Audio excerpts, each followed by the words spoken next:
तो फाइनली दोस्तों, भोजपुरी के पावर स्टार पवन सिंह का मूवी बजरंगी का फर्स्ट लुक पोस्टर आप सभी के बीच रिलीज कर दिया गया। मैं आप सभी को बता दूं कि पवन सिंह का ये मूवी काफी सुर्खियों में चल रहा है कि इस मूवी को निर्माता है अभय सिन्हा। इस मूवी को डायरेक्ट किए हैं रजनीश मिश्रा ने, जो कि सूर्यवंशम मूवी को भी डायरेक्ट इन्होंने ही किया था। और मैं आप सभी को बता दूं कि इस मूवी के स्टार कास्ट में नजर आने वाले भोजपुरी के पावर स्टार पवन सिंह, और इसमें दो हीरोइन नजर आने वाली है। जी आपने बिल्कुल सही सुना, इसमें दो हीरोइन नजर आने वाली है। एक का नाम है रितु सिंह, दूसरा का नाम है हर्षिता पनवार।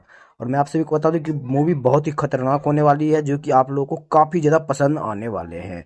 और इस मूवी के स्टोरी के बारे में बात करें तो मैं आप सभी को बता दूं कि इस मूवी को रोमांटिक लव स्टोरी, भाई बहन का प्यार, इमोशनल, बहुत सारे स्टोरी पर बनाया गया है इस मूवी को। और मैं आप सभी को बता दूं कि सबसे बड़ी बात यह है कि इस मूवी का शूटिंग लंदन में किया गया। आपने बिल्कुल सही सुना, इस मूवी का शूटिंग लंदन में किया गया। और आप सभी को पता ही है कि मूवी पवन सिंह का जो भी मूवी लंदन में शूटिंग होती है काफी अच्छी खासी हिट हो, और हिट हो भी क्यों ना, क्योंकि इस मूवी को डायरेक्ट भी किए हैं रजनीश मिश्रा ने। इस मूवी का ट्रेलर आप सभी के बीच 8-10 दिन के अंदर आ जाएगा। और सबसे बड़ी बात यह है कि इस मूवी के ट्रेलर को दो चैनलों से रिलीज किया जाएगा, एक तो एसी फिल्म्स के यूट्यूब चैनल से और दूसरा आशी म्यूजिक के यूट्यूब चैनल से। और इस मूवी के जितने भी सॉन्ग होंगे उस सभी सॉन्ग को आशी म्यूजिक के यूट्यूब चैनल से रिलीज किया जाएगा, क्योंकि इस मूवी का सारा सॉन्ग आशी म्यूजिक के यूट्यूब चैनल से आप सभी को देखने को मिल जाएगा। तो अभी का सबसे बड़ा अपडेट यही है कि पवन सिंह के मूवी बजरंगी का फर्स्ट लुक पोस्टर आप सभी के बीच रिलीज कर दिया गया है। तो ये था अभी का छोटा सा अपडेट। ये अपडेट आप लोग को कैसा लगा हमें कमेंट बॉक्स में जरूर बताइएगा। अपने भाई के इस चैनल पर नए तो चैनल को सब्सक्राइब जरूर कर लीजिएगा। मिलते हैं किसी अगले अपडेट के साथ, तब तक के लिए बाय।